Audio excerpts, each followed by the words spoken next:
Welcome to Buddha at the Gas Pump. Buddha at the Gas Pump is an ongoing series of interviews with spiritually awakening people.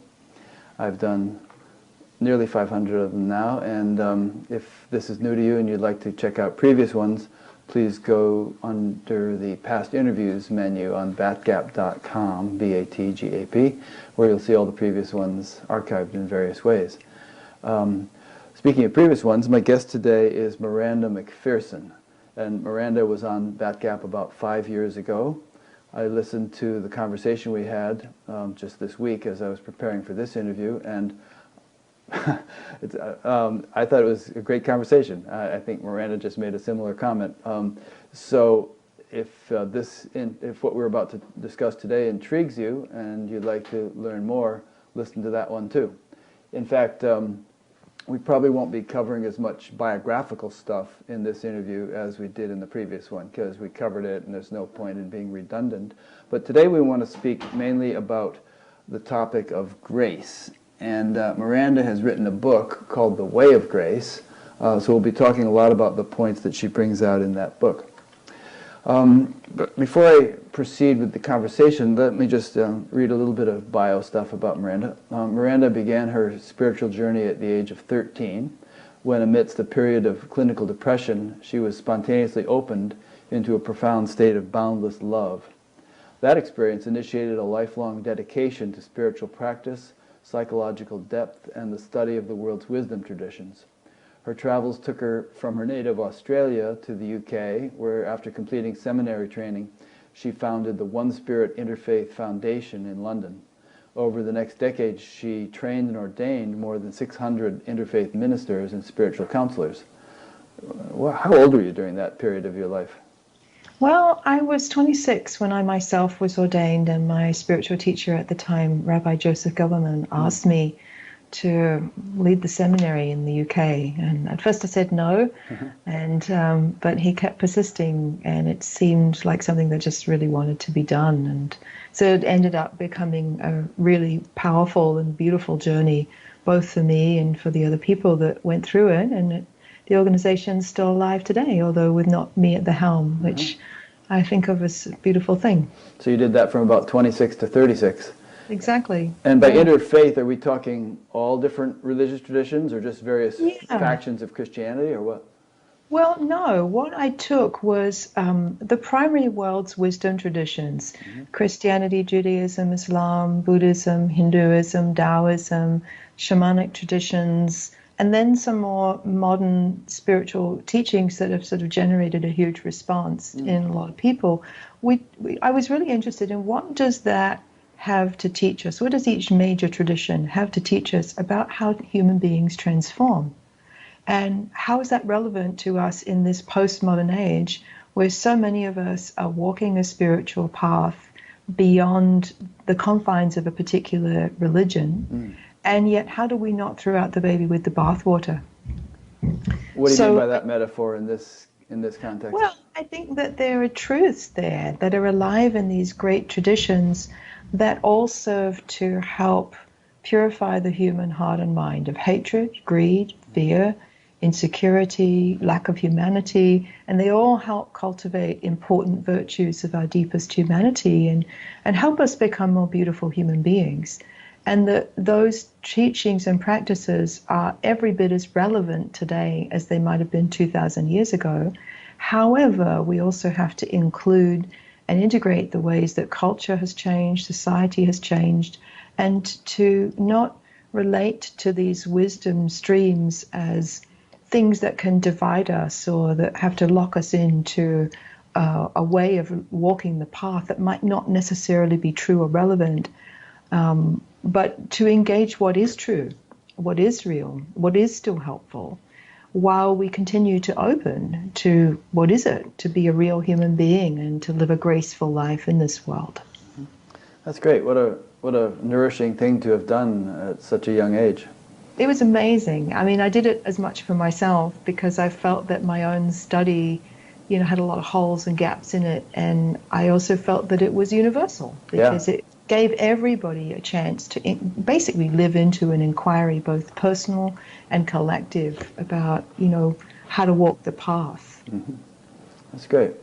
So reading on in your bio here, in 2005, a seismic shift occurred that changed the course of your life.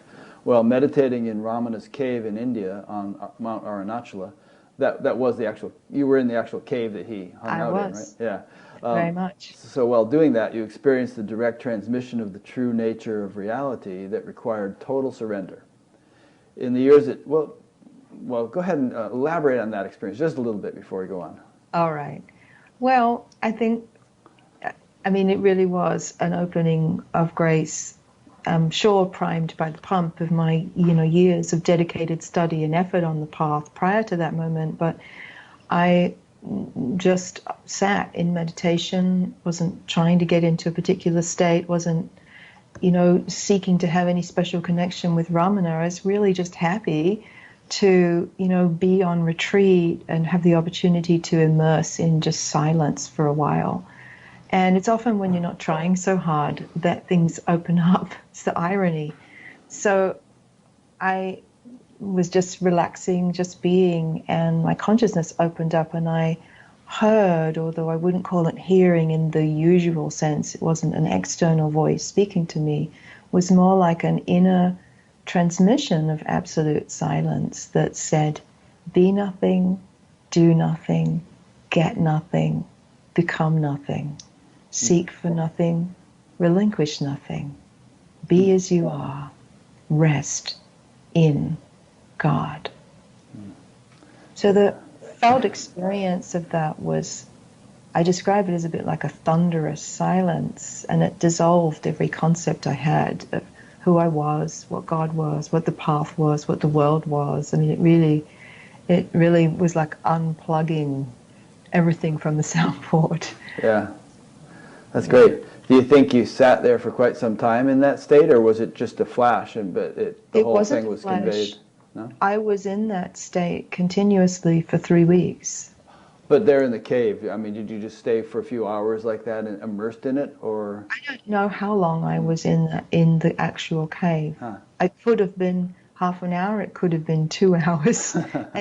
And that's how it often is. When things really open up powerfully, the sense of time, gets quite changed. But I do remember that I was walking around in that state for 3 weeks, and what was really profound about it was that, all of the tension and the conflict had disappeared. All of the resistance to everything had disappeared. There was this sweet state I was in that I've come to call ego relaxation, and it felt like just being utterly natural, relaxed, and in and part of that depth that is reality and that is us all, actually. And in that there is this naturalness and direct simplicity that allows everything and all parts of us to be exactly as we are.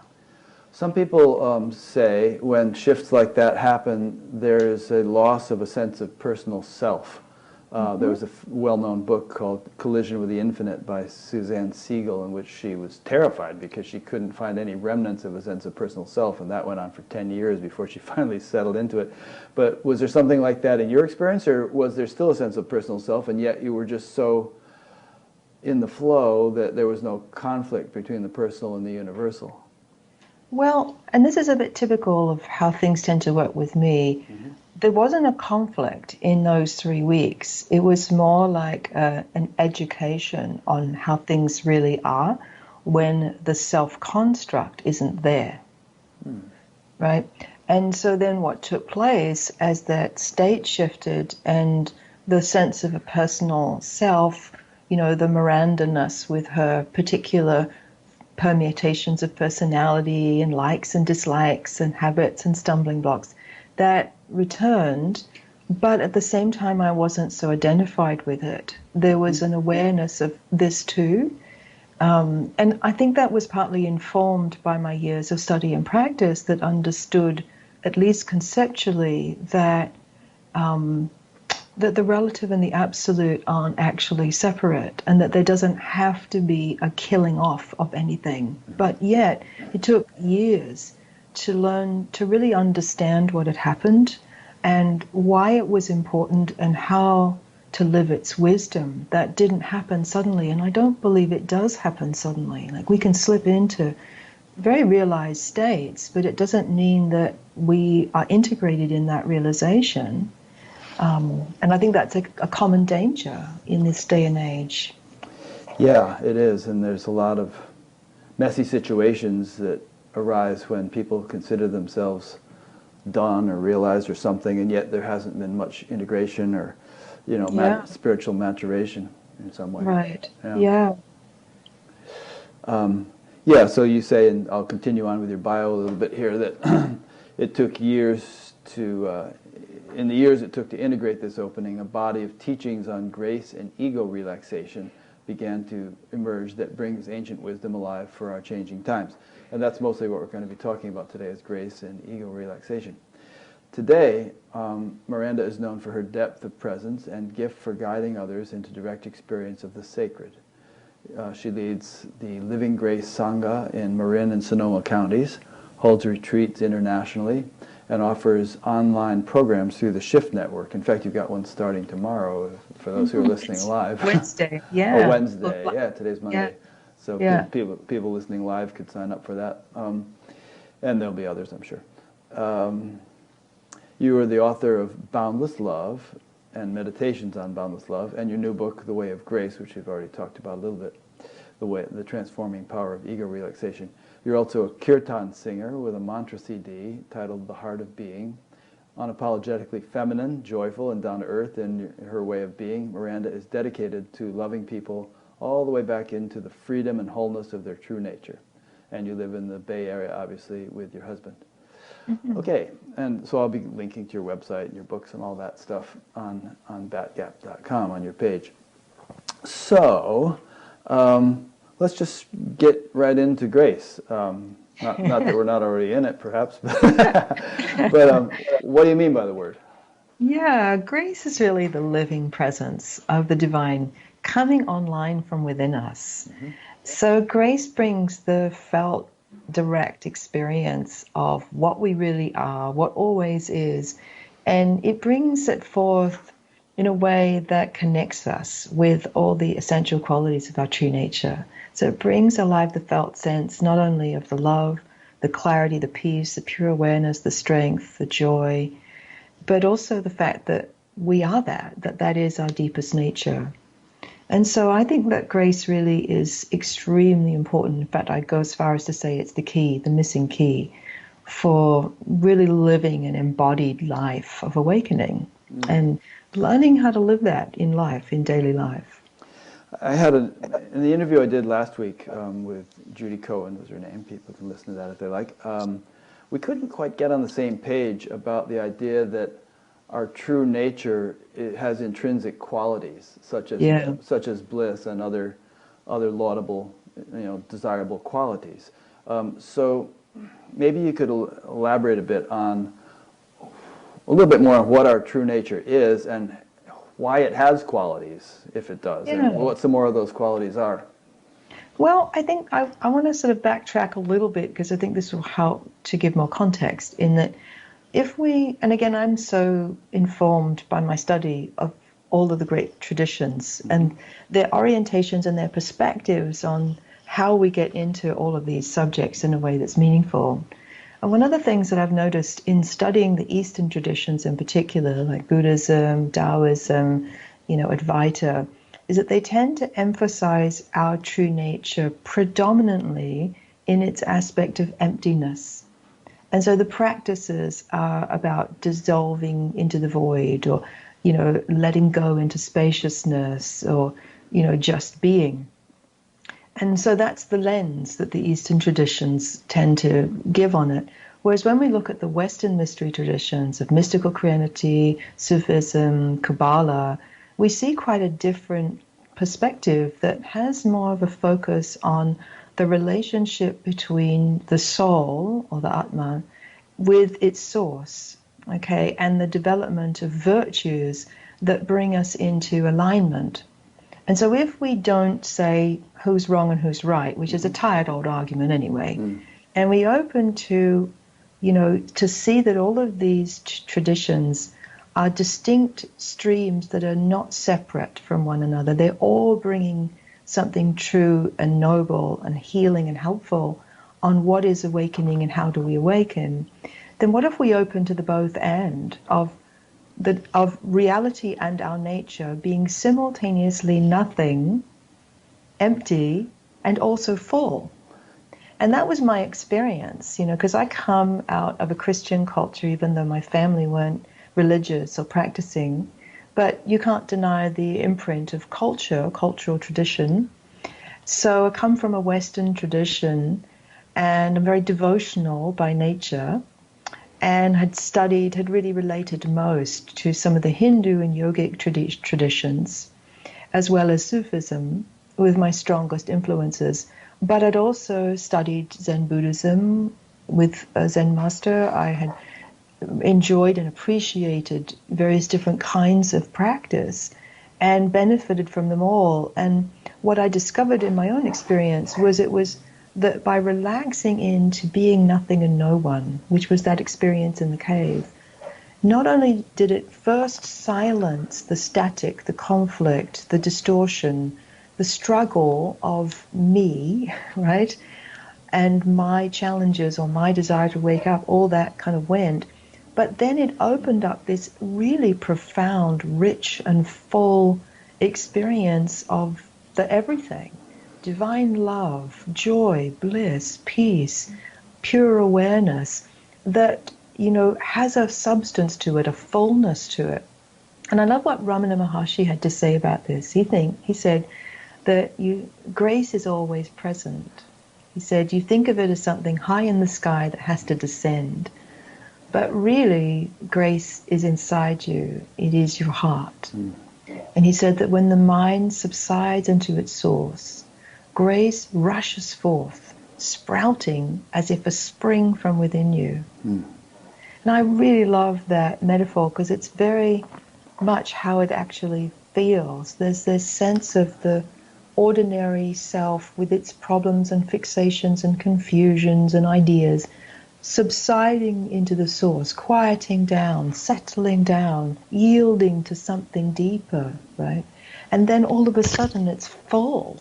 There's fresh, direct experience that brings forward what is actually needed most. And that's what I find so miraculous about grace, is it brings online what each soul actually most needs to move them forward in a way that's true and helpful for them, for where they are on the path, reveal the insight that's most needed, and teach us from within who we really are, what really is. I once heard Maharishi Mahesh Yogi say, God may be omnipotent, but the one thing he can't do is remove himself from your heart. Yeah, how beautiful. Yeah, absolutely. Yeah. Right. And so again, this is the importance of, what many of the great traditions have brought us back to, the heart. And they don't just mean our physical heart, right. They mean the heart of our being.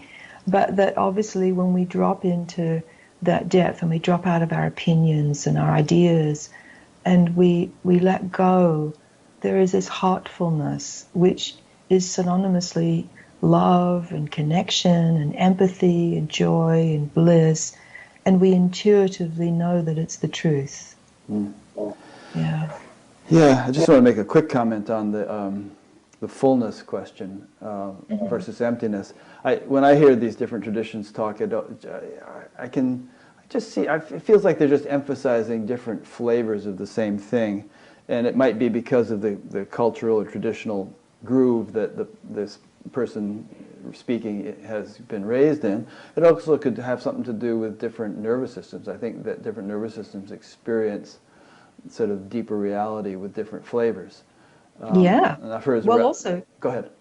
Well, also, who and what we are is infinite and limitless. And so there's a lot of different flavors of realization that are possible. This is something I didn't really know before that awakening in the cave, because as you read, I'd had a very profound awakening into the state of boundless love when I was 13, and so that was very much the guiding light of my spiritual practice for so many years, and I knew it well, and it was such a font of goodness and strength and propelled me, so it's curious that, to really realize directly, well, that's one kind of realization. There are others. Yeah. And so relaxing into being nothing and no one, which is not a put down, our personality hears that and thinks it's a negation, like a, and it's not that at all, Yeah. But when we relax into being nothing and no one, there's a dissolving that takes place that brings us into this very pure, clean, direct state that has no words, but that is absolute peace. And that was what was fresh and new, and it really opened my eyes and my heart to the recognition that there is no end to the ways in which we can experience our divine true nature and what that is. And therefore the path keeps opening up, keeps inviting us in each moment to keep coming with wholly empty hands unto God. Did you ever hear the joke about the rabbi and the cantor? And the rabbi is saying, he's kind of worshiping, he's saying, I am nothing, I am nothing, I am nothing. Yeah. And the cantor says, I am Look nothing. who He picks up nothing. on it. Yeah, right. Then the cantor starts saying the same thing. And then the janitor who's sweeping the floor starts getting into it. And then the rabbi and the cantor say to one another, look who thinks he's nothing. Yeah. Right, and so that joke, which is a really sweet one, it also highlights how easily our ego can hear these things and can just take them on and slip into them as a costume that becomes another disguise, or another pose, and how much we need humility and to really keep coming freshly into, the receptive condition, so that we're kind of protected in a way from just grabbing hold of it conceptually and then using it to separate and divide us from one another. And we see that that's what's happened in the history of religion, that the word religios means to unite, but what have we done with it? And we can even become a non-dual fundamentalist, having arguments about our particular version of non-duality, and it's kind of very silly. We have to smile but keep coming back to the heart and the mystery, and engaging what practices we can, but really remembering that we exist because of grace, and we need that grace to help us. I've also heard that the word religion comes from a Latin root meaning to bind back. And that doesn't mean restriction, it means kind of getting back to the source. Yeah, which is a bit like the word yoga comes to unite. The word yoke. Yeah. Right. Just to tie up a few threads of what we've been discussing. So, we were talking about how different people will have different flavors or emphases of the experience of true nature. But I don't think that we're saying, or tell me if you disagree, I don't think we're saying that there's a different ultimate reality for every person in the universe, and that each person has their own ultimate reality. There's a sort of a universal ground of being, right? And we all interface with it perhaps slightly differently according to our nature. I like to feel it this way, because this is what makes sense to me in my own experience, and when I share it with others, it seems to make sense to them too, is that who you and I and everything and everyone really is like a window pane within an infinite matrix of being.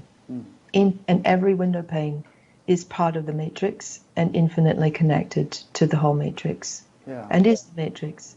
And yet, as we can see as we go about the world, some window panes are very boarded up, and therefore the light of being doesn't get through that window pane very easily. And other window panes, have the usual amount of dust and occlusion, and so there's an opacity. There's the light gets through, but it's partial. Yeah, through a glass darkly. Yeah, and of course the goal is for our whole being, body, heart, and mind, to be transparent and open, so that the light of the mystery, being or God, whatever you want to call it, really, can pour deeper and more purely through life, through the vessel. And that is what makes us happy. That's what makes life meaningful. That's what makes our being an unfoldment of blessing in this world. Yeah. Yeah, so that's how I view it, really. Good. So I think what we've established so far is that, and this is nothing new, but this is kind of what we've discussed so far, is that there is a sort of a reservoir of fullness, which is really all-pervading, but which we could say is within us because we experience it by settling down, as you did in that cave, by taking our attention within, allowing it to relax into that reservoir, and then having done that, we establish a clearer conduit. We become a clearer conduit for that inner grace to enrich our life, and through us, the lives of everyone. Is that a fair synopsis? That is. There's a little step you've missed out, though. Okay. Which is that, yes, ego relaxation, whether we practice that through meditation, inquiry, or just learning to cease and desist, following our thought stream and trying to fix it all the time, rejecting our experience all the time. What it does is it first helps us settle down, to be still, to be present, to actually be here in this moment in a more receptive way. But then what that does is it starts to soothe the frantic activity of our ordinary sense of self. And most people can relate to that, because one of the reasons why it can be so hard to really gain traction on the spiritual path is because we all have suffering, hurts and pain and conflict and confusion from our history, things that haven't been worked out. Some would say that, we have things from past lives that, haven't been worked out. And those parts of our consciousness need healing. Mm-hmm. They need contact with a loving presence in order to let go. Mm-hmm. And I think that's an important part of what I share, what I bring, that I feel is crucial, because without that healing and soothing of our agitated ego, we can't actually allow deeper surrender. And so that's the point then of grace. Once the settling and the soothing has happened, then we can open to the transforming power of grace. And it really is grace, the living presence of the mystery, that actually transforms our suffering into wisdom. It harnesses our challenges, our knots of personality, the questions that we don't have answers to. And it takes us somewhere new if we will let it. And not just transforming our suffering, but harnessing it to open more fresh gates within us that bring further realization online, further liberation online. And it's that then brings us a whole other level of depth with which to live life, and which to embrace the paradoxes of life. Mm-hmm. And what I've come to see is that the deeper we go spiritually, the closer we come to the paradox of being and becoming, waking up while growing up, being in this world but not of this world, engaging effort but without the efforting to fix ourselves, right? And so this work on grace and relaxation is very much about that, on how we open to the whole totality of our experience and learn to yield, learn to settle, allow transformation, and allow ourselves to return to a more fluid, free, transparent state with which to walk more substantially in this world. To relate this to your own experience, when you had that samadhi or whatever it was in Ramana's cave, and then you were in this state for 3 weeks, did you feel that experience, both in the cave and during those 3 weeks, acted as a sort of a solvent to begin to loosen up entrenched impressions and whatnot? And was there a lot of stirring up of stuff that you had to then deal with over the ensuing months and years? There were levels to the process. Mm-hmm. I mean, the most important part about it, when I was in that state for 3 weeks, it was like the most direct teacher, you could possibly get, because it was like direct education on how things really are when your ordinary filters of reality aren't leading, right? Yeah. And you can read for as long as you like, but until you really experience that who you take yourself to be isn't actually a real self, it's a structure, right? A network of adaptive mechanisms and beliefs and impressions from the past and fears and concerns, but at the center of which is actually nothing. And that's not a problem, that's actually the gate. Yeah. That was huge for me personally, because I was so in touch with, prior to this moment, a felt sense of, what felt like the deepest problem about Miranda was this feeling I had of being somehow defective, as if I was nothing, as if I had no real intrinsic value, as if I wasn't quite good enough. Well, I've since had conversations with people all over the world. I've never met anybody who I've had a real conversation with who hasn't confessed that they too feel that somehow there's something that isn't right about them, that they have to do something about. And so it propels most of us to do inner work in the first instance. It certainly was a driving force for me. So it was such an amazing, wonderful, delightful surprise to really get experientially that what I thought was the big problem actually was the resolution, right? And that I needed to relax and just to be nothing. And it was freedom, right? And so that also brought forth this very peaceful countenance with everything, So it wasn't like, that there wasn't still piles of rubbish littering the ground in India. There was. It's just that I wasn't upset about it anymore. It wasn't that, my husband at the time didn't do things that were, a little irritating. It's just that it wasn't a big deal. Nothing was a problem. And everything was fine as it was. And I was fine as it was. Everything was beautiful as it was. And that's why I say this is a very sweet state of ego relaxation, state of grace, that for me felt like having a true vacation from all that made life stressful and clunky and dense. And so when the state started to wear off, of course I'm just wanting to be quiet a lot more. I didn't want any concepts. What was a little hard was that I had been a deep student of A Course in Miracles for 15 years. And I couldn't read the book for a while, because the conceptual language felt like it was pulling me somewhere that I no longer really was. I didn't need that kind of support to cross the bridge. I wasn't afraid of what was over the bridge anymore. I had seen that there was no problem. And I kept hearing or feeling what I related to as Ramana's presence inside saying, just be still, just be quiet. And I knew that was trustworthy. But yet it was starting to really dissolve all of my previous practices and understanding, and that was unnerving. So I had to trust this emptying out process that then took place, that started coming after everything. I mean, I could feel it, and it was pretty intense. And, so a marriage of 13 years began to fall apart, and it had been a good marriage.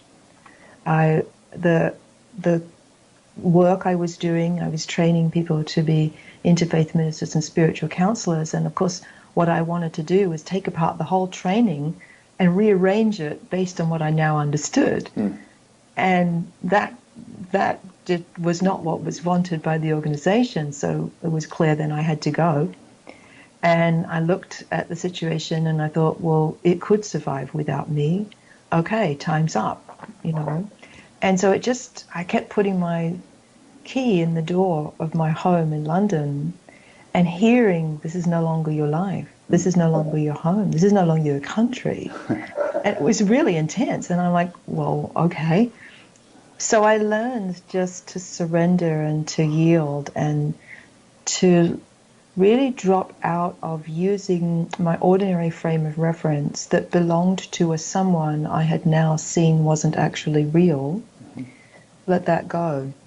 So what that led me to was asking and listening for every decision. What's needed now? What's the next step? What's the action that best serves? And not trying to figure anything out, but learning to live like that.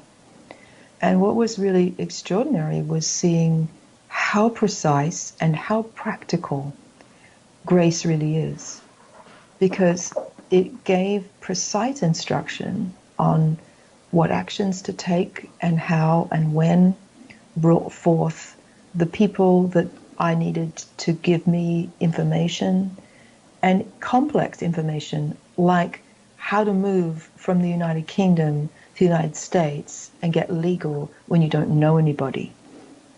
Right? That's not a simple, straightforward task.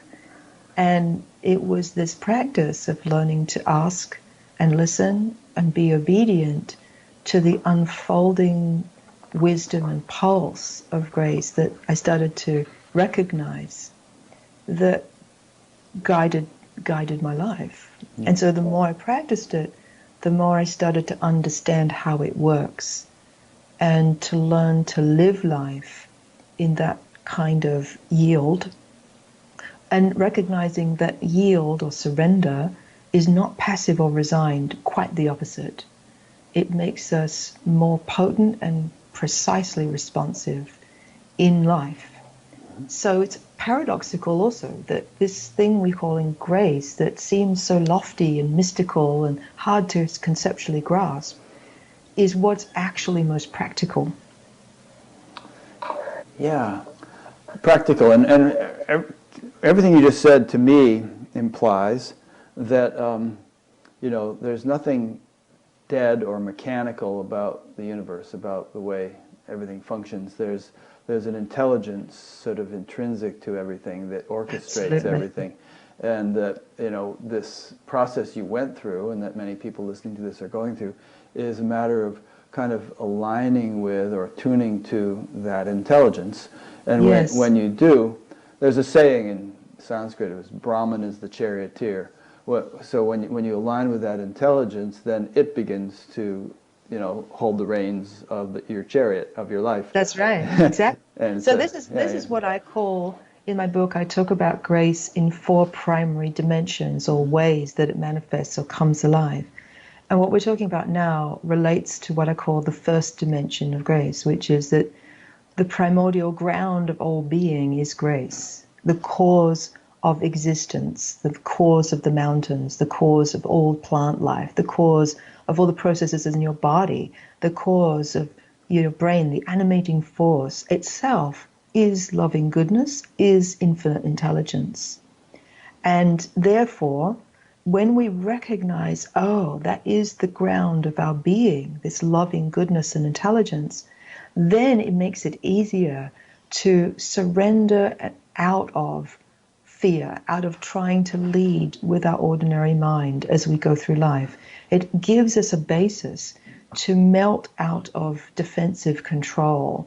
It gives us a basis to relax out of judgment. And these are really important things because these form the dense features of our ordinary everyday ego consciousness, and they make us clunky and dense, and we have to deal with them. And so it's by recognizing this infinite love and infinite intelligence that Brahman is the charioteer that helps us to really let go and allow true surrender and trust something deeper than our mind. Yeah. In your book you mention celestial realms and excuse me, and obviously in many traditions celestial realms are mentioned, and usually denizens of those realms are mentioned, angels or gods or devas, bodhisattvas, all those things. And so a lot of times when you think of grace, or when I think of grace, I think of it not merely as sort of the support of some kind of homogeneous, all-pervading field, but actually the intervention or support of individual expressions of that field, these beings. The Gita has a verse about you support the gods and they support you. So you care to comment on that? Yeah, well, this is really what I call the second dimension of grace, okay, which has a very different kind of feel to it and way that it comes alive to help us to walk the spiritual path. I call it receiving the blessings of grace. And so unlike what I've just talked about the ground of grace, it has this very universal, infinite intelligence that we can let go of into, that's universal and primordial. The blessings of grace feels very, very intimate and personal. And I'm sure many people have experienced this through synchronicity, like, meeting the love of their life, or the way that we mysteriously find our way to deep friendships with one another that we didn't plan on, but that are so nourishing and beneficent forces. Or when we might be in a moment of crisis and we might pray to something or someone we don't even know whether we believe in, and something happens, we're shepherded from harm, or some message or clarity somehow finds its way to us and it's so right for where we are. Or we're brought towards a spiritual teacher that totally speaks our language and is able to help us in the way we most need. This is all part of the blessings of grace. And, really there's so much more nuanced, precise love and support to help us to really walk the spiritual path than we typically realize. And again, we see this reflected in all of the great traditions, even in traditions like Tibetan Buddhism, where they don't have an understanding in their cosmology of a supreme being. However, so many of the practices are about opening to the blessings of bodhisattva realms, and that help us awaken. And so this is very real, and it's as real as you and I are real. Yeah. And that's why someone like myself, or anybody really, can go and sit in Ramana's cave, and even though he left his body in the 1950s, all of a sudden there's this transmission that is clearly here, or that we can sincerely pray to any enlightened being and start experiencing things. Yeah. So it's been tremendous to really share this with my students and to develop practices that help them find their own way to work with this aspect of grace, to activate deeper meditation, to activate a deeper sense of support and guidance and help, that it's incredibly beautiful and way more available than we might think. Even if we don't necessarily know what we believe, or we might have doubt, that's totally fine as well. Yeah. So just to put it in context, it's pretty simple to understand, really. It's just that there are, just as we have fleshly bodies, which function in this particular realm, there are bodies composed of subtler material, Exactly. which function in their realm, but which could also interface with ours. We may or may not be able to see them. Some people can, but if it's their function to do so, they can see us or interact with us and shepherd things along for us in certain ways. Precisely. And this is the whole point of what's been called Guru Yoga, or the whole intelligence of opening ourselves to, beings of much higher consciousness than where we might be presently. Yeah. I'd like to touch on that point from time to time, because even some very spiritual people and people who are involved in the Batgap Facebook chat group find this kind of thing just hard to understand. But my feeling is it's not something you need to believe in, but if we really want to understand how the universe works, then it's something to consider, at least as a theory, to try to ponder how it might actually be that way. Well, I'm interested in going beyond the theory, so I would share with Batgap readers and listeners just a possibility to come out of your thoughts about it for a moment, and if you were to feel into a face of enlightened consciousness that somehow touches you, whether it's Ramana Maharshi, whether it's Christ, whether it's Muktananda, whether it's, whatever for you brings the felt sense of beauty, and you can see and perceive something that you recognize as very pure. Mm-hmm. If you were to, in your meditation, to feel as if you're bowing your head to that consciousness. For me, it might look like I begin my meditation practice every morning with placing my forehead on a photograph of Sri Ramana Maharshi and just asking for his grace to guide my meditation practice. And now I've shared this very beautiful practice. It's contained also within my book with many students, and it has been extraordinarily beautiful hearing what's happened for each of them that has been quite unique to their process, and it's often been surprising who's come to them. And I've also given it as a practice. No one particular comes to you, visualize a celestial helping hand of light upon your crown, and then ask that hand to reveal itself, who it is.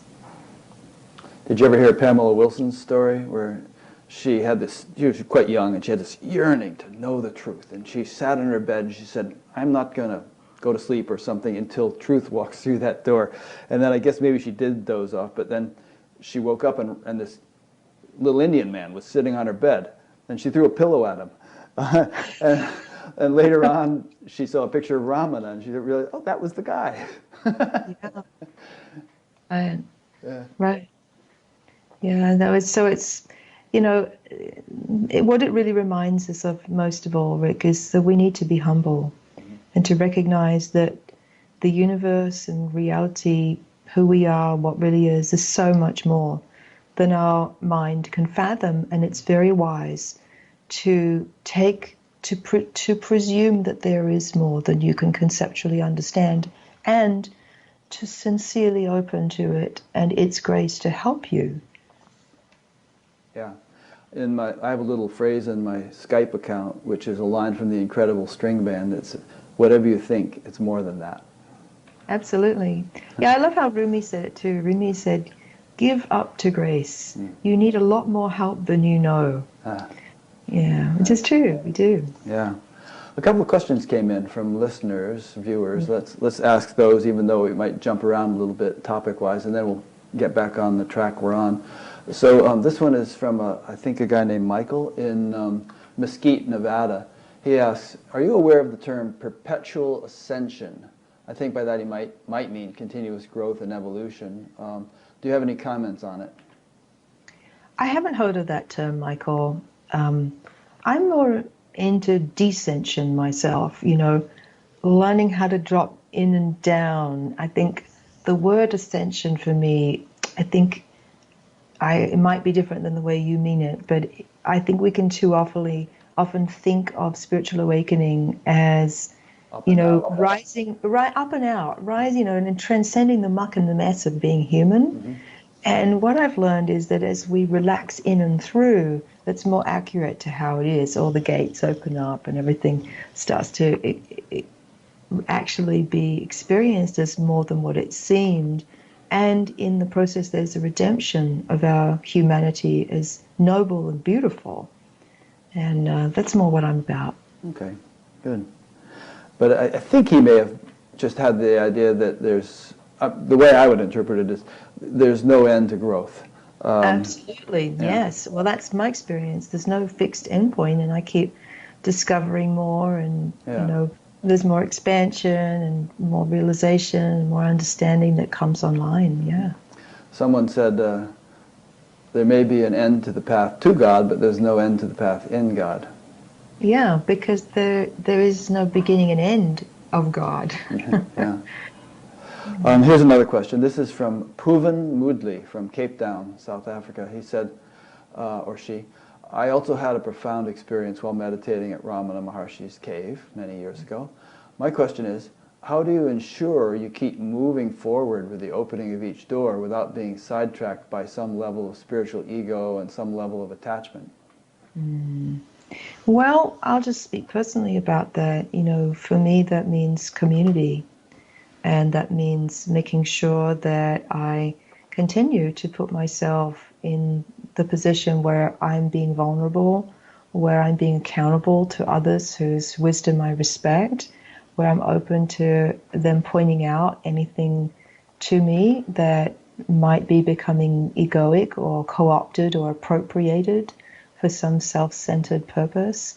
And, so for me that means making myself available on a regular basis to do retreats with other teachers and to sit one-on-one with them and let them tell me anything they need to or invite me to look at anything I need to. And the willingness to keep doing that inner work for myself. And that's very much why I teach, because I believe that it's very hard to truly live our awakening and keep it clean without relationship. Good, thank you. Yeah, I think it's kind of a safety factor if a teacher has. Well, a lot of teachers you'll see will have a picture of their teacher behind them or something, and but to sort of remind oneself. When I used to teach TM, when we would initiate somebody, we would do this Sanskrit ceremony for 5 or 10 minutes in which we kind of listed or chanted all the names of the ancient tradition of teachers from whom this teaching had come. And the idea was to kind of, well, it had a very profound effect and made the whole teaching effective, but it also reminded one that I am not the source of this. I'm just I'm a spokesman for something much more ancient and wise than I am. That's right, exactly. And, said in the classical way, I'm not the doer. Right. And yet, it's paradox also. We have roles and responsibilities to fulfill in this life. Mine just happens to be spiritual teacher and guide, but I exist, and everything I share exists to serve others, to, deepen in their own direct experience and encounter the grace coming alive in them and help them live that. And that inevitably does involve, keeping an eye on our shadow and really being interested to look at everything honestly. You've used the word paradox a number of times, and on the one hand, and you also talked about how when you settled into that profound experience in the cave, you kind of, everything was okay as it was. You were no longer kind of at war with yourself over your perceived inadequacies or whatever. So paradoxically, how do you reconcile the fact that everything is perfect just as it is, you are fundamentally perfect just as you are, and yet there's also room for improvement? You like skiing. I'm sure you're not going to be in the next Olympics because you could be a lot better skier, and a thousand other things we could mention that we could always improve in, even though at the same. Yeah. So go ahead on that. Yeah, well, I think this really brings us back also to the whole conversation about, what's the role of spiritual practice once a certain realization has happened, And I think that it's part of the fact that, yes, our being is pure, always. And yet, we have distortions. There are things that present themselves as occlusions, and they usually come out in our human relationships that clearly, we're fixated or we're closed or, we're not really free and open in that place. And so if we're to really walk the path with integrity, then that means we need to be with the both and. Yes, we're spiritually whole and perfect and pristine, and our soul is in a consciousness of becoming fully transparent to that pure depth of its nature. And occlusions arise, and when they arise, they need to be looked at honestly.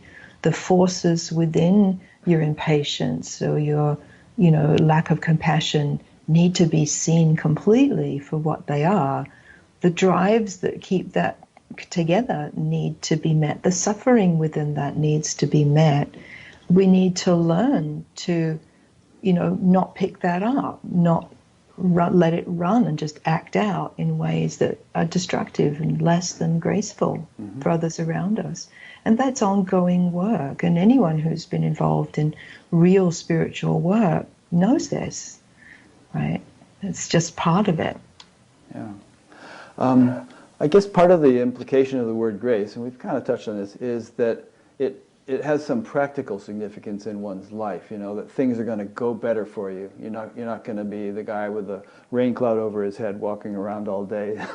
You're going to get more support. And there's a Sanskrit phrase. I don't remember the Sanskrit, but the translation is that the means collect around sattva, and sattva means purity. Yes. So maybe, Yeah. yeah, you can comment on that one. Well, yeah. So basically, the more that we learn how to relax into the felt sense of ground, the ground of being as grace, as loving goodness, as loving intelligence, that helps us also to cultivate the virtues that really help to ripen and evolve us spiritually. And if we again look at all of the great virtues that all the religions have shown us are important, then we start to see some commonalities. We need to cultivate trust. And that doesn't mean that difficult things aren't going to happen. It's not a Pollyanna-ish kind of trust that denies difficulties, that says, oh, I'm going to trust so I don't need to lock my front door. You know, we do need to, recognize that there are issues and dangers and challenges in this world, but that grace helps us to recognize that love is always present because it's intrinsic to life, and that we can trust that. That we can learn also to become more humble. And humility is a really important quality that much of what we've been speaking recently about how to not, get aggrandized with the spiritual realizations or stale or crusty in them really asks for this cultivation of the virtue of humility.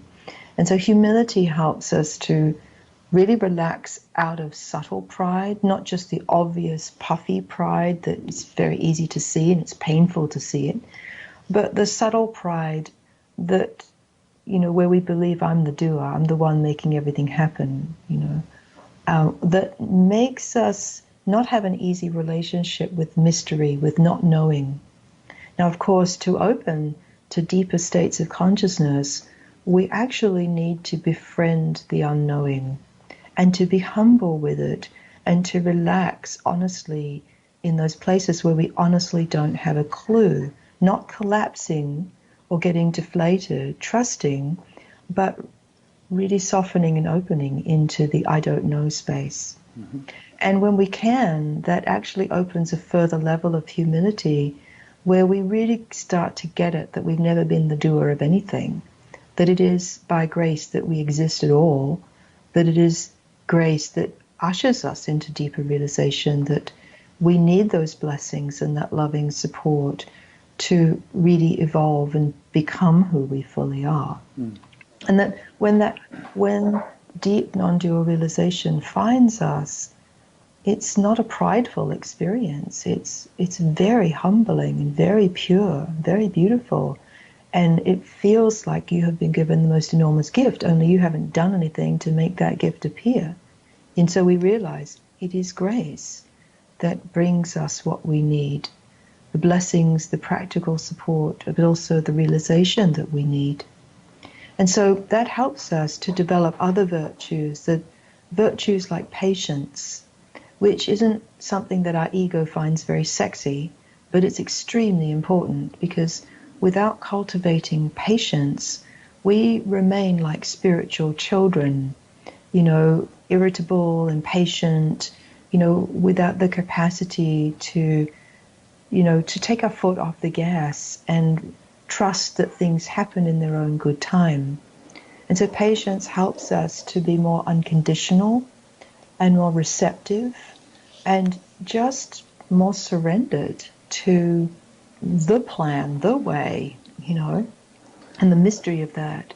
And as we can trust and be more humble, be more patient, what starts to arise is a natural joy.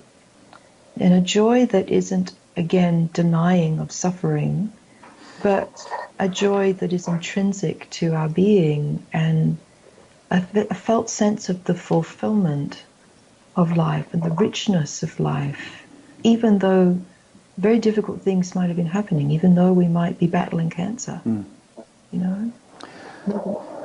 I've heard spiritual teachers, very laudable, very kind of like highly respected ones, say that they consider patience to be the most important quality one can have on the spiritual path. Yeah, it's one of them. I wouldn't say it's more or less important than trust or humility. Yeah, they're all important. But it's certainly up there. And that's a big part of why I wrote a chapter on it, because without it, there's not surrender. Yeah. There's still someone who's trying to push with their agenda, and that will get in the way. Yeah, and sometimes humility has the connotation of, sort of belittling oneself. Oh, I'm no more than an earthworm or something. But I think what you're saying is that it's more of an attitude or a natural way of being, such that one doesn't insist that things happen any particular way. You're not sort of forcing your way through life against the stream. You've learned to sort of go with the stream and allow the wisdom of nature to orchestrate. Yeah, I think of humility as a threefold, blossoming really. When we first look at humility, it's both evidence that there is some awakening because we're less puffy, we're less aggrandizing, but it's also a virtue that we can cultivate that helps us to surrender and be more mature. But when it really opens, it's a celestial state of grace that brings us into that pristine purity of, total yield that is exquisite. Total what?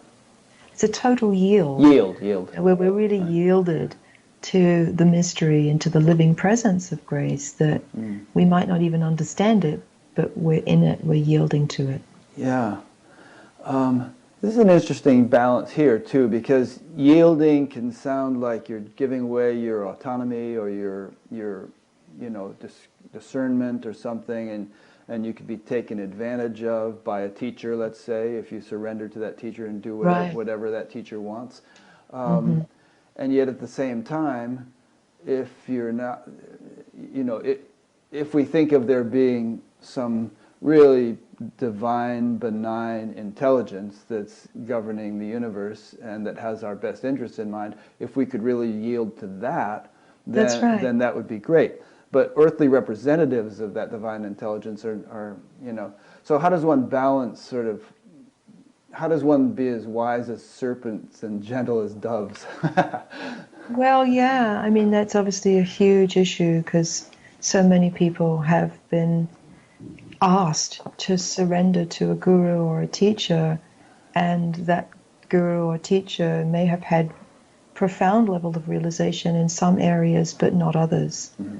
And so what I'm saying is, don't surrender to me, surrender to the luminous presence that's always alive within you. And it is a surrender out of your sense of I am the doer.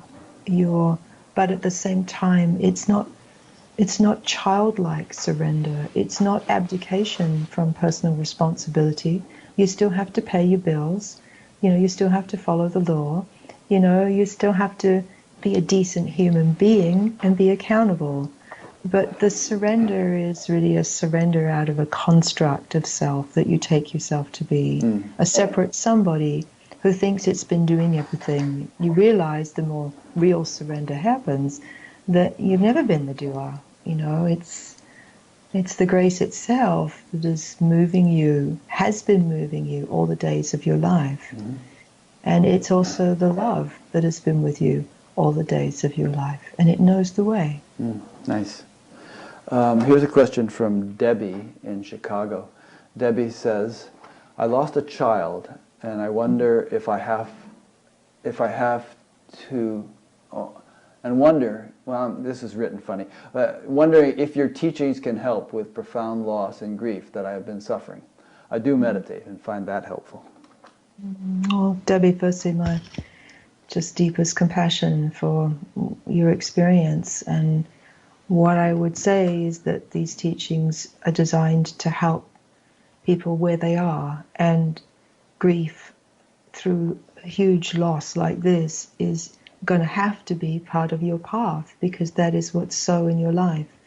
And so we must just harness what life brings and turn it into the path.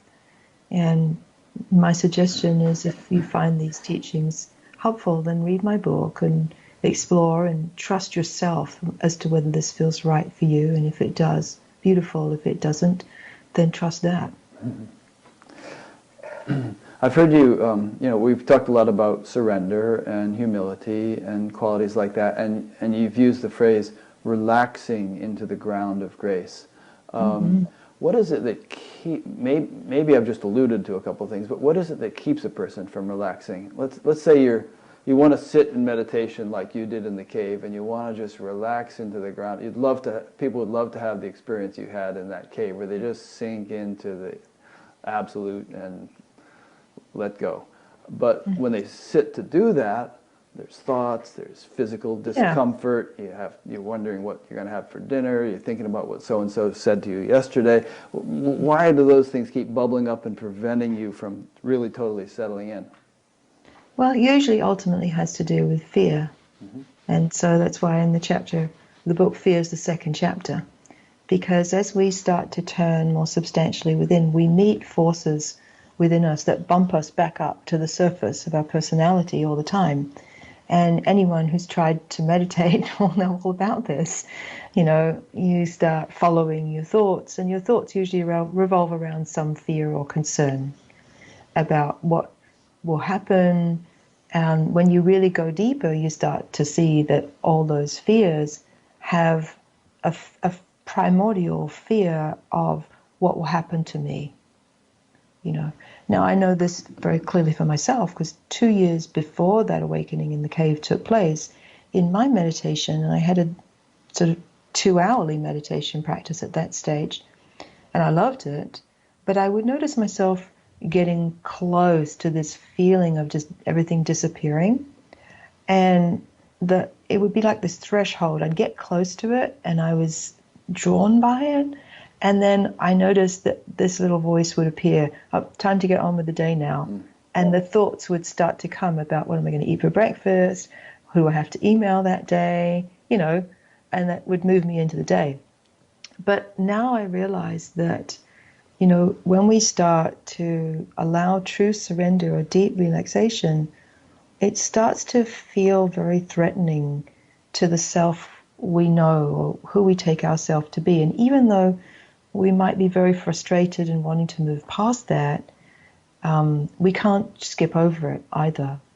So we have to trust enough and to learn to stay present and feel those feelings that inevitably are awkward and vulnerable, and just to stay and practice, but remember that we can't force it. It's not up to us when the gates open.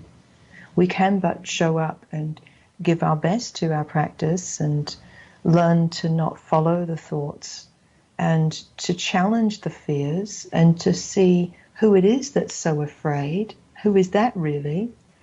But ultimately, the dissolving of fear and the agitation of our nervous system, it happens when it happens.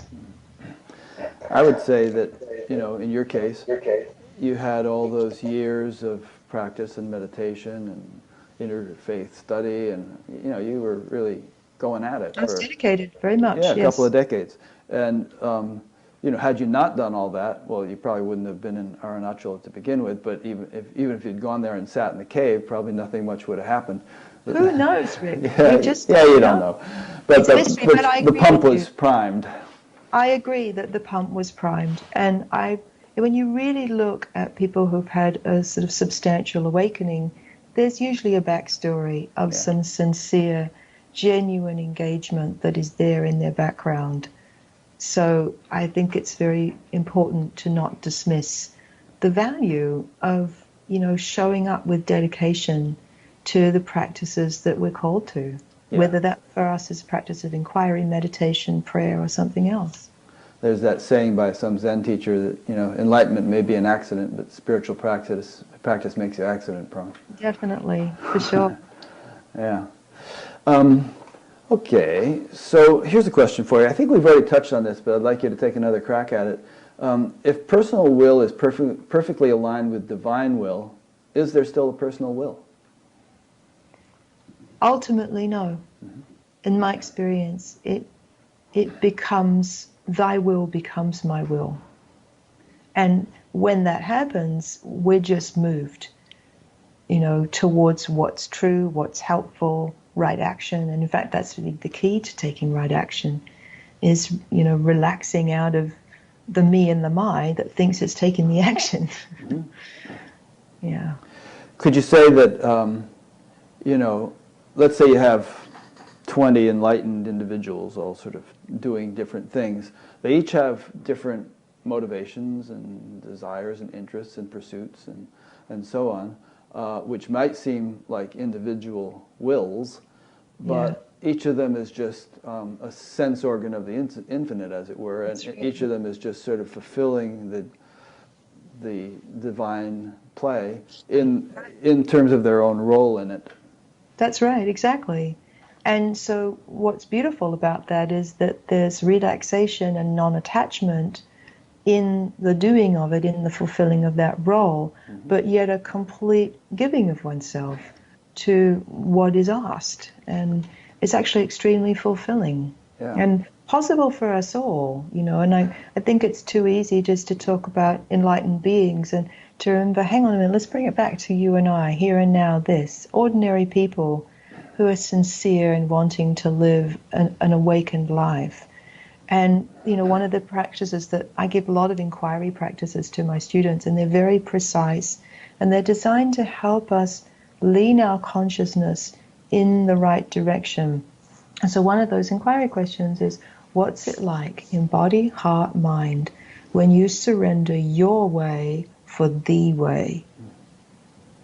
What's it like in body, heart, mind, when you surrender your way for the way?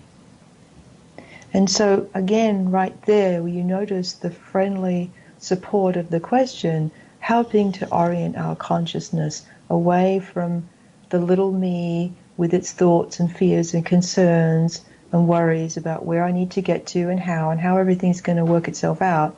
No, the work is to yield in body, heart, and mind to the way, and let that move us into the world, into what we say, how we say it, what we prioritize, what most needs our attention, and we give ourselves to that. Beautiful. Yeah, but then the question naturally arises, well, how do I know what the way is? You know? Well, you can't think it. No. You have to yield. So that's why what's it like is such a beautiful question, because it's an invitation not to think about it. What's it like in body, in your somatic experience, in your heart, the felt sense, and in your mind, the awareness, when you surrender your way for the way? Now, one of the keys is that there won't be so much tension and conflict, because God or divine will doesn't have tension or conflict in it. Right. It's not either or. It's not dual. So it's going to bring us into the fluid harmony with what is unified, what is helpful, what is good for all. It's going to take us out of conflict into flow. Yeah, so like you experienced for those 3 weeks after that awakening, it was just super fluid. Very fluid. Just flowing along. And so then one criterion we could establish is that if you're more in tune with the way, so to speak, the divine will, that it's going to be, it should be smoother, more effortless, right? That's correct, and that's one of the hallmarks of grace. Yeah. There's more ease, more flow, more harmony, more synchronicity. There's more sense of everything moving, sometimes taking quite sharp turns, but there's this momentum and fluidity rather than stuck. And so we notice this. One of the metaphors that I use for grace in its transformative aspect is the motif of a waterfall. So for example, like if you imagine how you feel when you might be hiking in nature and you happen upon a majestic waterfall, but usually for most of us it's breathtaking. You know, we feel wow, you know, we know it's miraculous. But if you really meditate on a waterfall, you'll notice some interesting things. Firstly, if it's a mountainous waterfall, its origin is usually ice pack, right? Water that is frozen, that has been touched by the warmth of the sun, and so it's being transformed, not through pushing and forcing, but through a melting. So ego relaxation as a practice helps to let our density melt, so we become more fluid again. And so when the water begins to flow in the waterfall, it moves through, around, and beyond very tough territory, big craggy rocks, big chasms of earth, but it flows using the force of gravity over and around boulders. It doesn't argue or have a fight with them. It moves with it, around it, and in the process, it transforms what it touches. So that living water either transforms through bringing hydration, bringing fertilization to that which was parched and dry, or it starts to dissolve structure, dissolve rock, dissolve things that are in the way. And it becomes something that's life-giving, becomes a big body of water. Yeah. And so that's what happens to us too, is that as we learn to surrender, not up and over, but in and through, we learn to, practice ego relaxation with the force of fear and control and the things that contract our consciousness back up to trying to lead with the mind all the time, that make us dense, that actually block the way. What happens is we become more yielded, more fluid, and there's a power and a potency and an ease and an efficiency to what starts to happen in the way we move. We're moving with life, we're being moved by life in a direction that is life-giving. Yeah. Yeah, it's kind of reminiscent of the Aikido master who just, operates in such a totally effortless way and actually uses the opponent's strength to, Exactly. win the thing. Yeah. There's actually, I don't know if this is Sir Isaac Newton or where this came from, but there's a principle in physics called the law of least action, which is that, if you throw a ball, there are an infinite number of trajectories it could theoretically take, but it actually takes the most efficient one. Yes. Given all the laws of nature and the gravity and the wind resistance and everything else, it just takes the most efficient possible arc that it can take. That's right. And that is graceful, isn't it? Yeah. Right? It moves in the direction that is going to help the best, that's ultimately going to serve with the least resistance. And again, when we observe nature, that's what we see. And so again, one of the things why it's so healing and helpful to us to just be in nature and to let ourselves be educated by the way things really are when we don't manipulate with our mind. And again, so much of the path really comes down to that, is learning to relax the usual manipulation of mind that's happening that we often don't see, but is what's happening. Yeah. Like the bumper sticker says, let go and let God. Yeah. It's easier said than done, though. That's why I wrote a whole book about it. Because, anybody who's really tried it knows that it's incredibly vulnerable. Yeah. It's the ticket price is you're going to have to feel everything. You're going to have to learn to stay present with grief and open your heart to it. You're going to have to learn how to stay grounded, even though we are living in a world of such immense uncertainty, and none of us know whether our Earth will be livable in 10 years' time, right? That too. Yeah. This is not easy stuff, and again, why we need the support of grace, because, we're living in very intense times, and there's a very real need for more of us to be grounded in that which doesn't change, to have the spiritual musculature to stay present in chaotic and difficult circumstances and still trust while listening to wise action and being moved into wise action in ways that are helpful. Yeah, that's very important. The whole thing of what's happening to the world, what's happening to the country, and what may end up happening in the coming years and decades could be quite a wild ride. And I think that the greatest asset we can have, people are stocking up food and building shelters underground. The greatest asset we can have, I think, is being grounded in our own being. I agree. Yeah. I feel that very strongly. In fact, about 3 years ago, way before Trump and Brexit, I kept getting in my meditation practice, especially on days when I was going to teach my Sangha students, this image of big old trees. And I kept hearing, I have to help my students become like big old trees with very deep and roots. broad roots into the ground of being, so that they can be stable and flexible with the winds of change. And not only that, but provide spiritual shelter for others. Because I think one of the things that I see in times that are very uncertain is that it tends to activate more of our fear. And when human beings are activated in fear, they don't behave well. They behave in polarized ways, us versus them. Who's the bad guy? Whose fault is this? Let's go after them. And we're seeing that both through, the whole situation with Brexit, in America, in the rise of extremism. It's just, and it's not new, but my concern is it's likely to escalate given the fact of the uncertainty of our times, and therefore there's a very real need for more of us to be grounded in that which doesn't change and is never rocked, so that we can open our heart to all that arises, both within ourselves and within our collective environment, and learn how to respond in a way that's wise and compassionate and real. And that's really, why I'm bringing these teachings forward. They're really all for that. Very good. Yeah, I mean, if all you have in your life is that which changes, you're, on very shaky ground, and it can be very scary. That's obviously a big part of where the fear comes from. Is like exactly the things that you're trying to derive some stability from are intrinsically unstable. Unstable. Yeah. So you're never gonna. Whoa. You can't ever relax. Yeah. Right. And then when you can't ever relax, your consciousness is pervaded by fear, and everyone can hurt you. Rather than, the consciousness of we're in it together, and how can we serve, and what resources can we share, and let me trust you. I mean, just to give you an example practically, last Sunday I was teaching in Pacific Grove, and I lost my purse, right?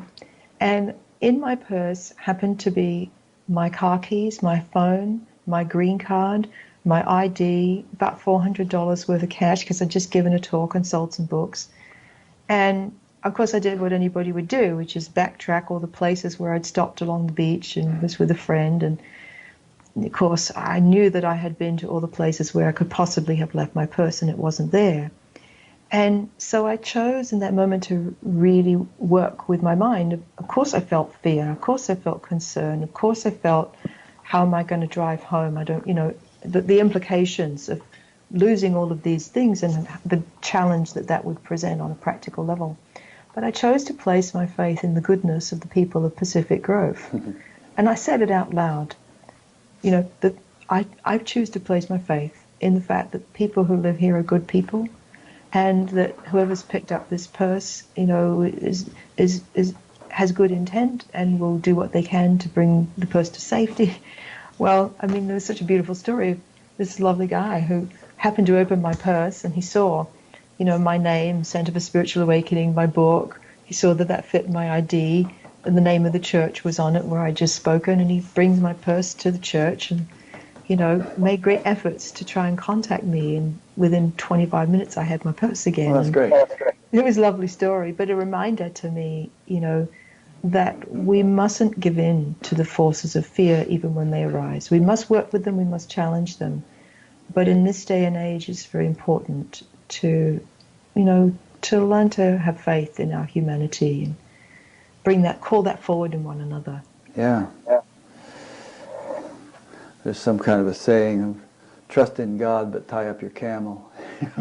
Absolutely. Yes. And to remember also that, there are people out there who are very scared, and people, when they're scared, tend to, behave in fearful ways. There's that too.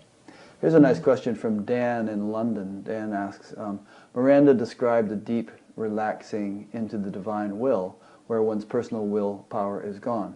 However, this answers if personal will exists for a surrendered person, but it does not.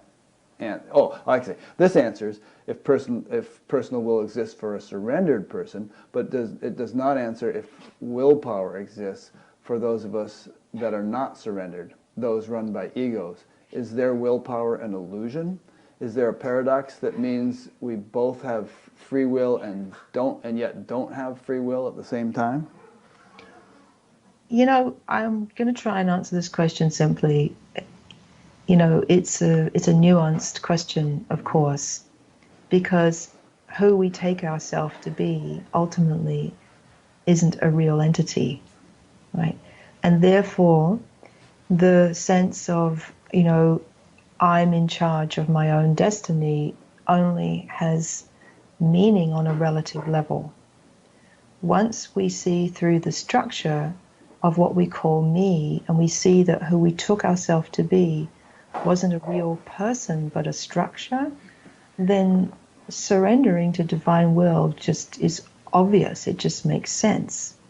So, it is a paradox. Yes, we have personal will, and we need to engage that personal will with our spiritual practices to make that turning towards deeper reality and to deal with the things that need to be faced, to get to the bottom of our fears, to see clearly our attachments, to recognize where we're being self-centered, where we're contracting in some way that makes us less than spiritually elegant. And yet, ultimately, it is the mystery of the divine or grace that helps us to sort of cross over to that other shore. And it's not an either-or thing, because my own experience is surrender is a continual practice. And that's why I call it ego relaxation. Because ego relaxation isn't just a spiritual orgasm that you have happen in a cave. It's moment by moment experience, learning to relax into what is, learning to go with what's true, learning to relax any construct or position you have, learning to listen to what the way is as it's unfolding in this moment. So it's a potent practice for life. Yeah, so it's kind of sounds like in a way like riding a bicycle, where you get to be kind of it becomes second nature, but you still have to sort of be alert to little variations in the road and absolutely and a moment of inattention and you could have a crash. Well, I like to reference Lao Tzu, who said so beautifully in the Tao Te Ching, learn to ride the horse in the direction the horse is going. Well, that's good, yeah. Right. Now, you still have to ride the horse, and if you've ever ridden a horse, there's an art to it. Keep your balance, go with, relax. But we also have to pay attention, because you can very easily fall off, or, so to try to turn the horse with your will when it's galloping 180 degrees, that's not likely to turn out well. No. So it's like we have to bring our willingness, if you like, our sincerity into what is trying to happen here, what is the intelligent course of action, what best serves here, what is really for the best here, rather than what the me and the my wants. Because just following, what the me and the my wants is going to keep you being like a spiritual child. I kind of went through a phase for maybe a number of years where I sort of swung to one degree or another between sort of willful direction of my life and then just kind of almost passivity in terms of letting whatever is going to happen. And it kind of eventually integrated a lot more, I think. But it's funny that you mentioned the horse thing, because one time Irene and I were up in Montana camping, and we did this thing where we went on a horse ride with some Native American guides. And I had zero experience on horses. And I was just kind of letting the horse do whatever it wanted. And it basically wanted to wander off in the bushes and munch on leaves. I wasn't giving it any direction whatsoever, And it needed some direction. Yeah, exactly. And so that's, again, that analogy, riding the horse in the direction the horse wants to go. It's a partnership. It's a dance with the divine. Right? But getting into a battle of wills is not going to make one elegant. Yeah. But neither is just saying, I see a lot of people who have a relationship with a guru and they just, say, oh, the guru does everything. And I hear that, and sometimes I see that as a little bit too much of an abdication. Yeah. It's more, it can work for some, but that's not necessarily what I'm teaching. I'm teaching how we become more graceful, more spiritually elegant and responsive, so that we become part of the embodiment of grace in life. And that asks for a certain kind of, delicacy and maturity and ongoing willingness to listen and go with. Yeah, I have a friend who trained with the Horse Whisperer, who was played by Robert Redford in that movie. And his whole way of working with a horse is very subtle. There's no force. There's sort of a kind of a, like you said, a partnership or a communion that takes place, and in a real gentle, subtle way that the sort of the intentions of both horse and man are brought into harmony with one another. Right, and so that is what I understand of true non-duality, right? There's ultimately that dissolving of the separation of what we think of as us and what we think of as the divine. We realize, no, we're in and part of the divine, and that we're in partnership with that divine. It seems like it's two, but it actually becomes this dance that's one. And my wife Irene just passed a note, said, "Shall we try that with Theo?" Theo's our dog, who's a real crazy little dog. Definitely has a mind of his own. Let's talk about forgiveness a little bit. Speaking of Theo, we forgive him all the time. But it's an important part in your book. You devote, I think, a whole chapter to it, and it seems to be a critical element in this whole relaxing or dissolving into grace thing. Yeah, well, forgiveness is a really important time-tested spiritual technology that all of the great traditions agree is important and helpful, but often it can be one of those technologies that we most struggle with because, of course, forgiveness brings us into the territory of our human imperfection and the ways in which we mess up and the consequences of what that's like for us when we act in ways that aren't skillful, that inevitably produces suffering, and sometimes very great suffering for ourselves, for those around us, and in our world at large.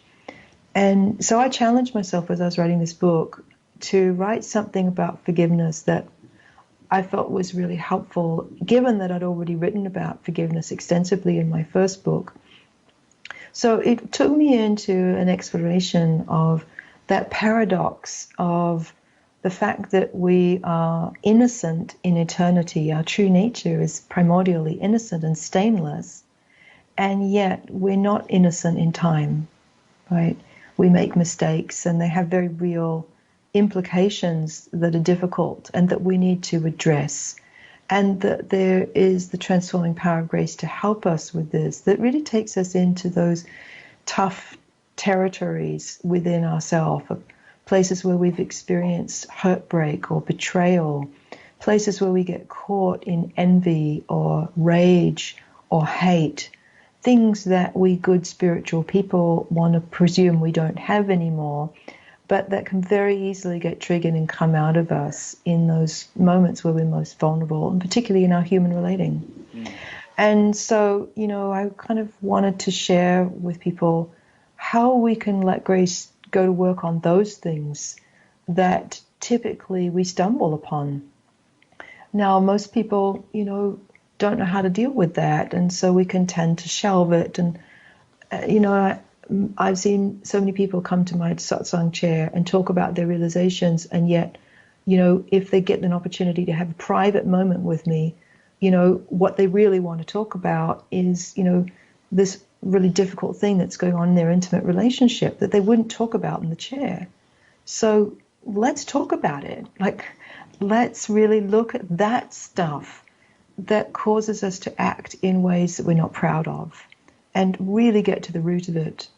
And so that leads us into the whole question of how our human errors really get corrected and what we need in order to not just feel shameful or guilty and let things fester, but really allow transformation happen in the places where we most need it. So I invite people to really take a look at the hurts that they've both given and the hurts that they've received, that they haven't been able to get over, and to really contact those and see where we are with them, and then to bring them into a depth of heart that I call the heart cave of absolute love.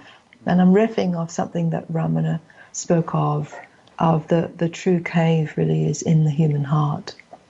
And that in this depth of the heart where there's this sort of possibility to bring all these impossible sufferings and mistakes, and open to the grace that brings purification and true correction, but not from one ego to another, not in a way that's about making somebody right or wrong, but that opens us to, the grace of pure forgiveness, which is not just a concept, it's an actual presence. Yeah. That cleanses us, cleanses our consciousness, and brings healing and clarity, and then enables us to begin again, free from the distortion of guilt and blame and hurt.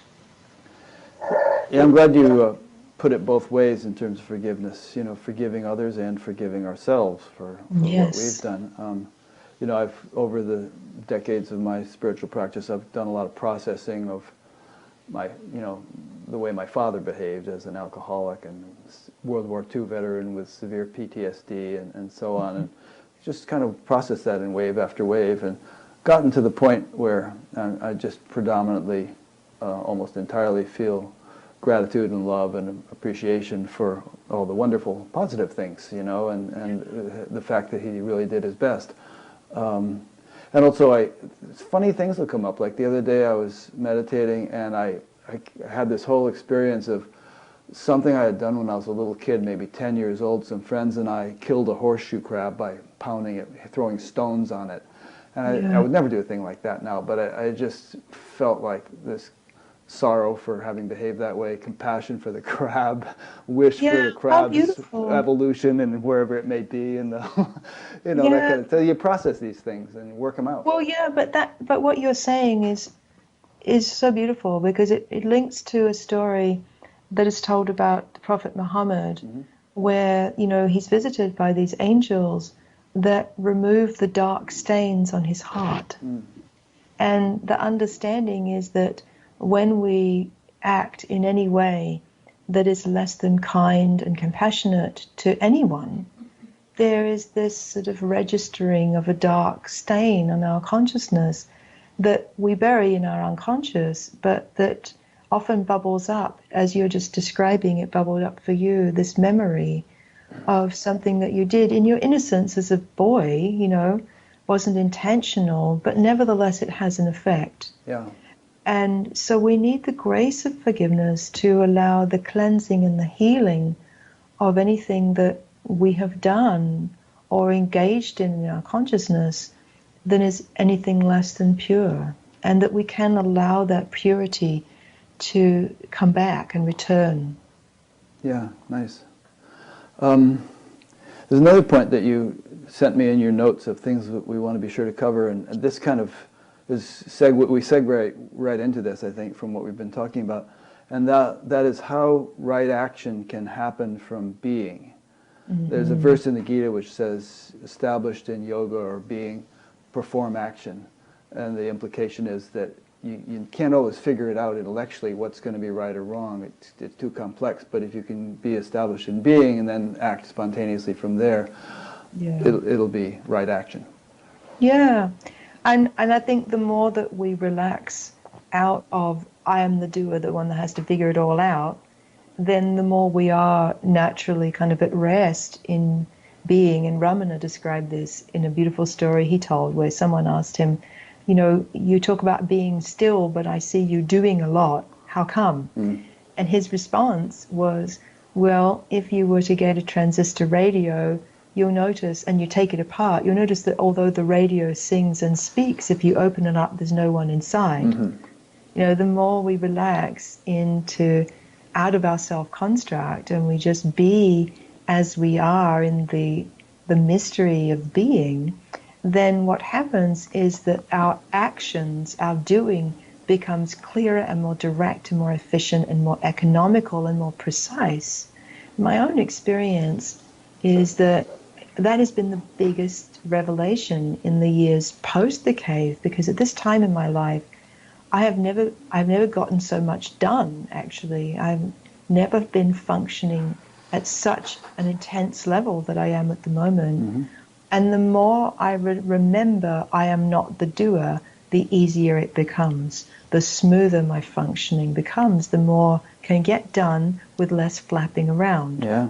And so my practice is noticing, where does that I am the doer arise? Where does, and with it the contraction and the unnecessary stress.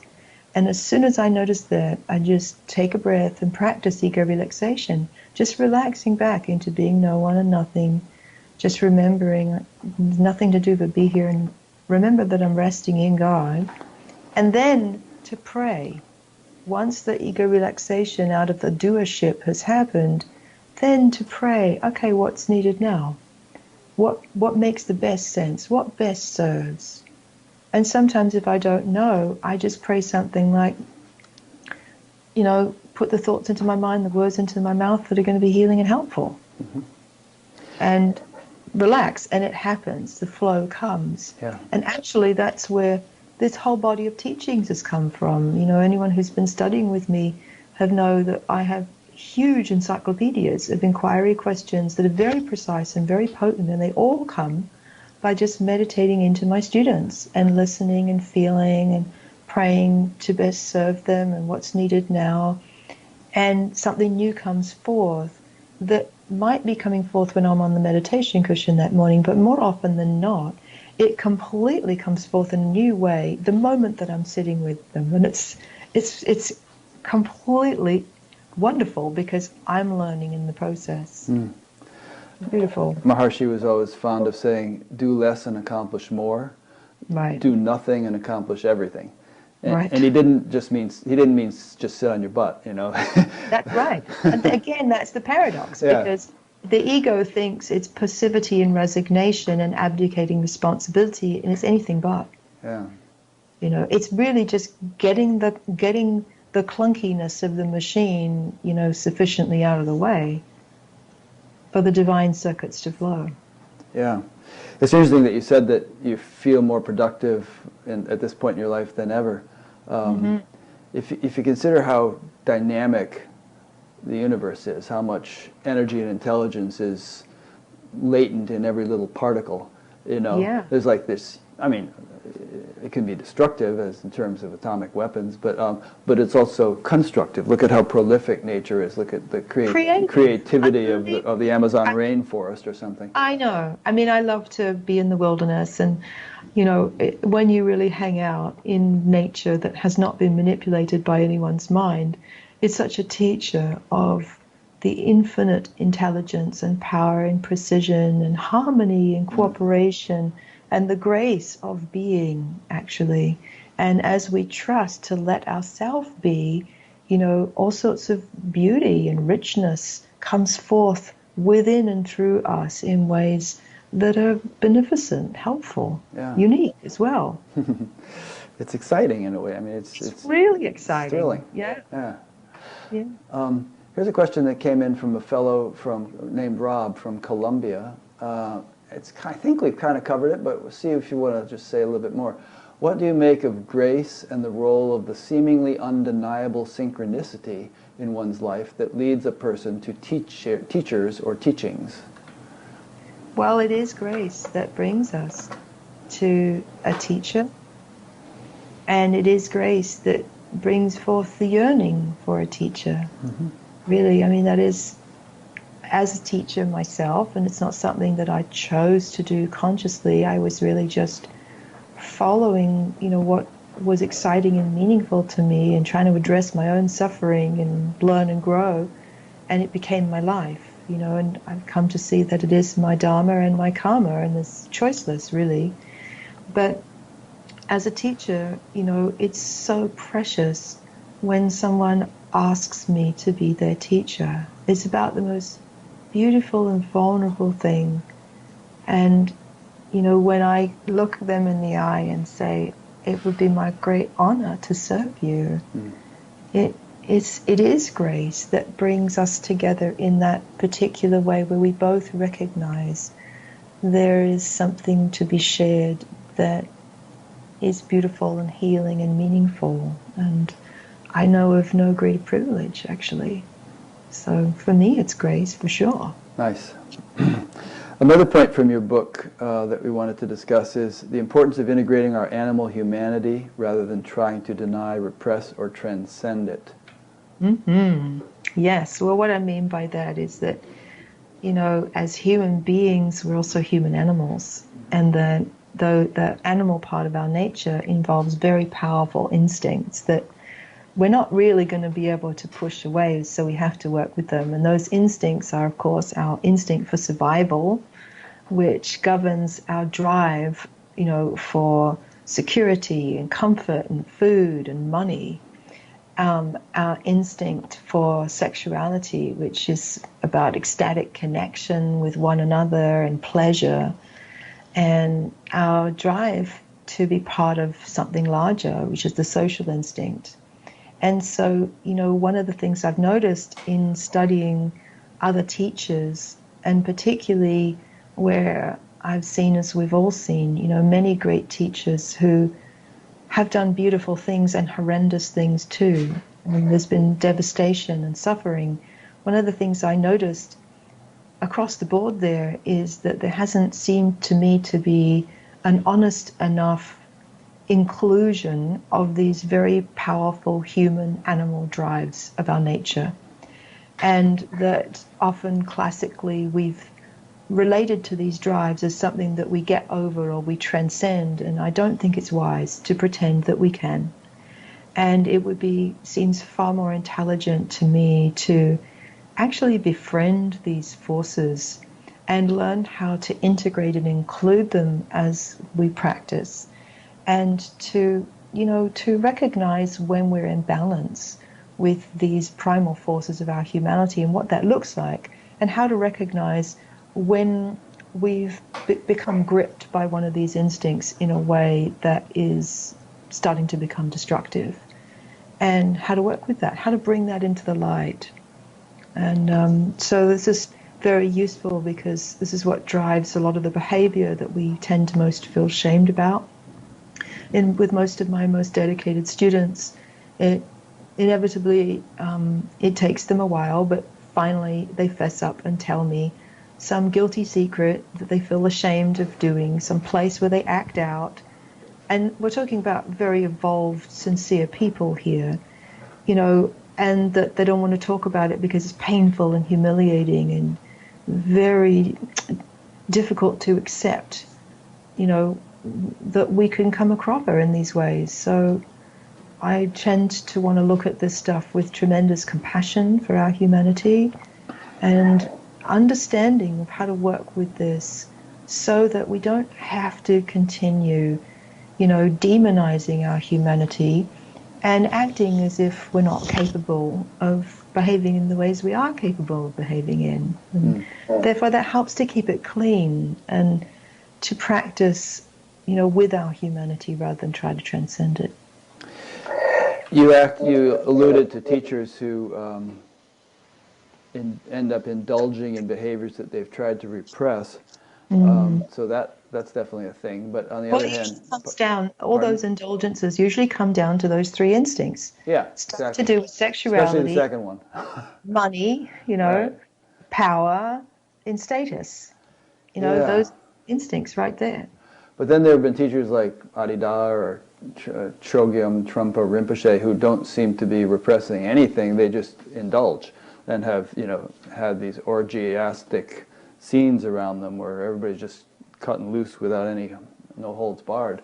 That doesn't seem healthy. So, well, I think the real question is, what's the end result of that? What's the fruit that it bears? And that's what I'm always looking at is, okay, what's the fruit? And if the fruit is more wholeness, more freedom, more compassion, a deeper humanity, clearly these virtues of our spiritual nobility, then that's a pretty good acid test. But if it's producing carnage for not just one but many, then we must question it. Yeah, I think that the latter was pretty much the outcome. Yeah. So, Buddha taught the middle way, right? And it says similar things in the Gita about balance, and you don't sleep too much or too little, eat too much or too little. You just kind of live a balanced life. Yeah, and that's easier said than done. Yeah. And all of us tend to sort of be more identified with some instincts or have a harder time with some of them than others. And so all I'm really saying to students is to look at that. Don't be ashamed of it. Bring it to the light. See what's driving that really, and include it in your path. Don't transcend it. Don't think you can. Does your book include like techniques of meditation or whatever that one could practice on a regular basis, or do you? Yeah. Yeah, go ahead. Every 16 chapters, I'm very practical, includes an inquiry practice and a meditation practice. Some meditations are foundational in that I'm encouraging people to work with them and to incorporate them into their regular meditation practice. And others are more, have a particular effect or bring forth some dimension of grace or healing that serves us. And I write quite specifically about how best to work with that. And also I wanted just to say that the book is in the full unabridged audio version as well, which means that I'm not only reading it, but I'm guiding the listener through every meditation and every practice and every inquiry and every prayer. Oh, that's nice. And it sounds too wonderful. They even allowed me to record some of my own music beds for the underneath it. It's very artfully done. So I think people who want that real hand of spiritual friendship into a whole new luminous way of being can really receive that. Do you yourself, sometimes it seems like teachers offer a whole potpourri of practices, like Deepak and Oprah have had this thing where it's a different meditation practice every day for a month. I would find that confusing myself. I mean, do you yourself have a sort of a basic meditation or spiritual practice that you do, and then in addition to that, maybe this and that here and there? Exactly. So that's why I say, I mean, for me personally, I have a foundational practice that starts with bowing into Ramanu's consciousness and asking him to guide my practice, just settling into what I call the mountain of pure presence, and just resting in being. And at the end of that, I do some mantra and some prayer. That's my practice. And there are about 4 foundational practices that I guide people into. And there's specific reasons for that, in that they cultivate deep presence in the belly, deep openness of heart, and clarity of mind. And so what my methodology is helping to support a balanced and holistic awakening in body, heart, and mind. And so the practices reflect that. But yeah, they're not unnecessarily complex. Good. So in the beginning, when I was reading your bio, you mentioned that you offer things in Sonoma County and Marin County, I think. But obviously most people listening to this, we've had questions from South Africa and Colombia and all kinds of places during this interview. And you are doing something with the Shift Network in a couple of days, but most of the people who watch this will be watching it after that. So how can people benefit from afar from what you have to offer? Yeah. Well, the first thing is my book, The Way of Grace, and it's a beautiful book. Looks like this. Yeah. And that's very easily available from the usual channels. It's also in an audiobook. And in addition to that, I'm pretty active on my Facebook page, and the Facebook address is Miranda McPherson Teachings. It's really important that you put teachings, because I don't do personal Facebook. I do Miranda McPherson Teachings, and that I usually give about a live broadcast once a month, just supporting people and sharing something that would be useful to deepen their practice. I have a website, and in the website there's a sanctuary of downloadable practices, audio meditations, video meditations, teachings, and later this week there's going to be a whole new website, so that's really expanding. And I would also say that for those who aren't local to the United States, or who would not have the opportunity to come and do a retreat with me, I lead retreats in California, in Massachusetts, in North Carolina, in Holland, in England, in Ireland, various other places like that. And the details are on the schedule of my website, mirandamcpherson.com. But the online work is really great, and this new Shift course starts on Wednesday, but the registration will be open for a couple of weeks.